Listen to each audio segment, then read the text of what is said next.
আপনার বাড়ির ছাদে যখন ইলেকট্রিক্যাল কাজ শেষ হবে এইভাবে দেখবেন প্রত্যেকটা পাইপে কিন্তু ওরা কেবল টাই দিয়ে রাখে। কেবল টাইগুলো এভাবে বের হয়ে থাকে। তো আপনার যখন কাজ শেষ হবে তখন চেষ্টা করবেন কেবল টাইপগুলো একদম কর্নার বরাবর অর্থাৎ পাইপের মুখ বরাবর কেটে দিতে। এটা খুব গুরুত্বপূর্ণ। যদি এটা না কেটে দেন পরবর্তীতে ঢালাইয়ে এটা খুব সমস্যা হবে। কারণ এটা একটা প্লাস্টিক জাতীয় পদার্থ। এইটা কংক্রিটের সাথে মিক্সার হবে না। আর যে বরাবর কেবল টাইগুলো থাকবে সেগুলো কিন্তু খুবই সমস্যা হবে। কেবল টাইগুলো পরবর্তীতে ওই বরাবর ছাদটা ফেটে যাওয়ার সম্ভাবনা থাকে।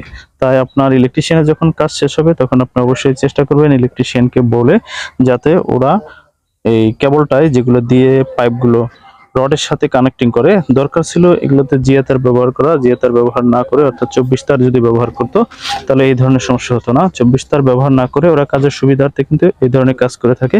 এটা কোনো সমস্যা না। তবে পাইপের টপ বরাবর এই প্রত্যেকটা কেবলটাই কেটে দেওয়া উত্তম। আপনারা এই বিষয়টি খেয়াল করে দেখবেন। এইটা